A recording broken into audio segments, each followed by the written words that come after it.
Our forest cabin is falling apart, but can we have some fun whilst renovating our cabin bedroom into a mezzanine whilst fighting the forest wildlife and humidity with no clue about what we're doing?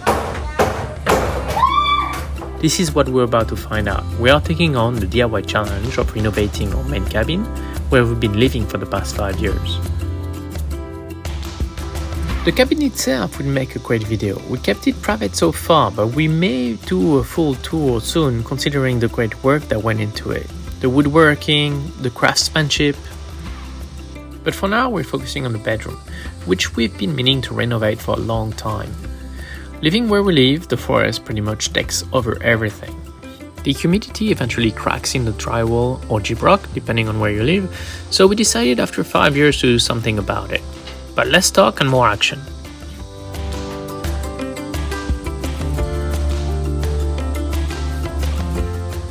First, let's clear the room. We are only renovating half of it.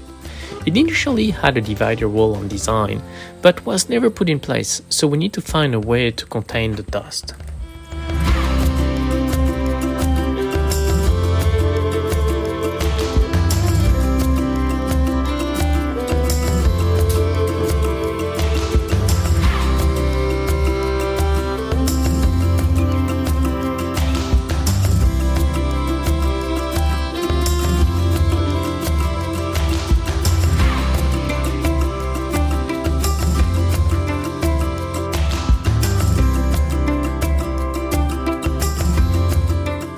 With the room cleared and protected, we need to prepare it for painting, meaning dusting off all the spiderwebs and sanding the drywall so that the new plaster and paint can easily blend in.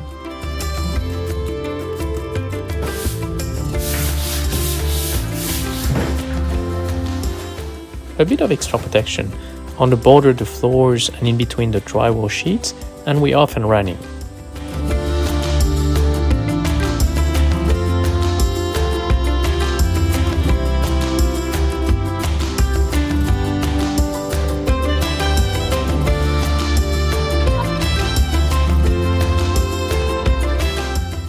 Just a bit of extra plaster everywhere to fix up the cracks that the humidity left on the old plaster, and we'll be ready to go.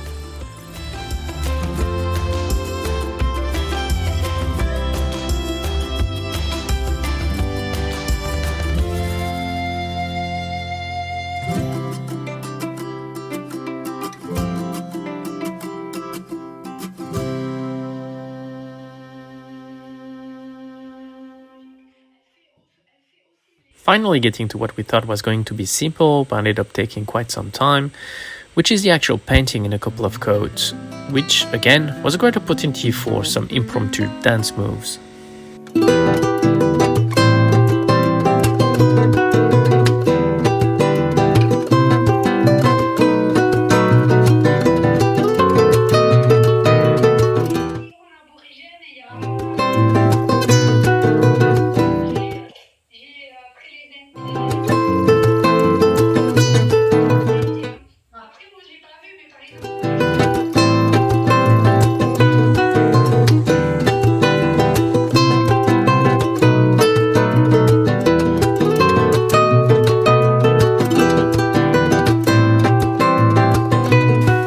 Finally, with the paint job done, it was time to get to the actual remodeling of the bedroom, which initially, for the most part, consisted in retrofitting a second-hand mezzanine in our bedroom.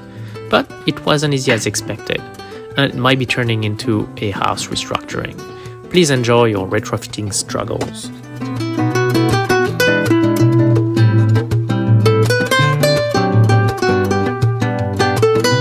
Well, at least somebody is enjoying the new empty space.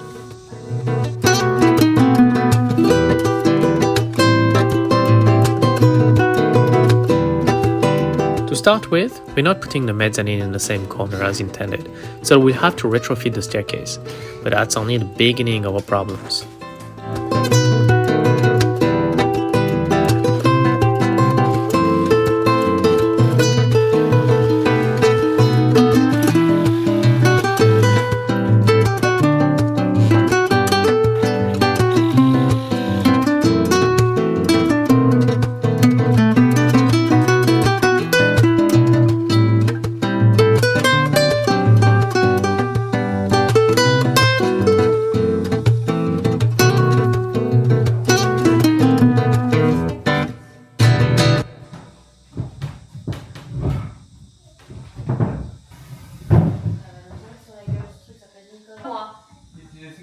Je fais quoi?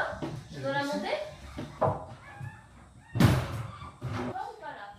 Once we figured out the theory on how to put everything back together, which was well indicated from the previous owner, the practice came with a few glitches.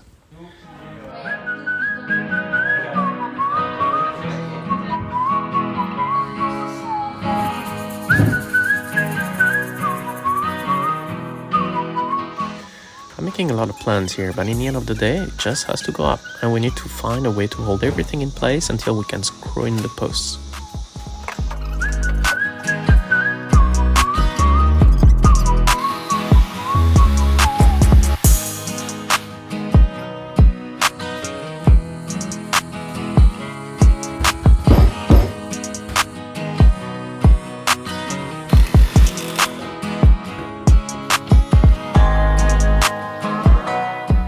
Luckily, I had some good helpers and we managed to put the structure up by ourselves, but the inside frame, which was a bit heavy and had to be fitted in from the inside, proved to be a challenge.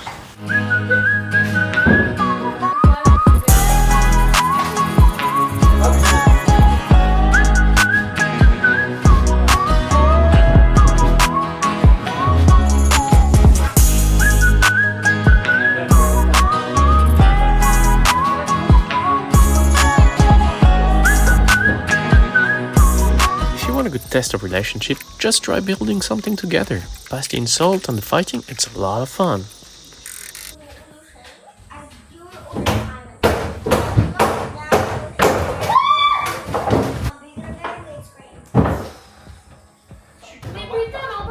Toi tu l'emboîtes pas, il faut moi qui l'emboîte. Mais oui, mais à chaque fois, ça... C'est bien bon parce que t'es obligé d'avoir un côté qui...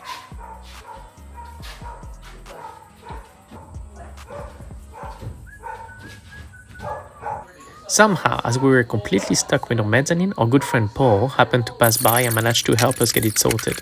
Most intelligently by bracing one side and hammering the rest in.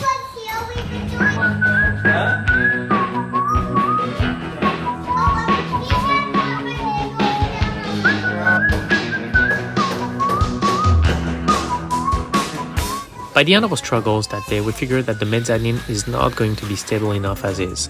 Something we suspected from the beginning. So we have to bite the bullet and build a separating wall between our kids' bedroom and ours, and brace the mezzanine within it. So, are we taking on more than we can chew? Probably so. But this is for our next video. For now, we'll stay in our little caravan. And if you like this video, put a thumbs up and subscribe if you don't want to miss part 2. Until next time.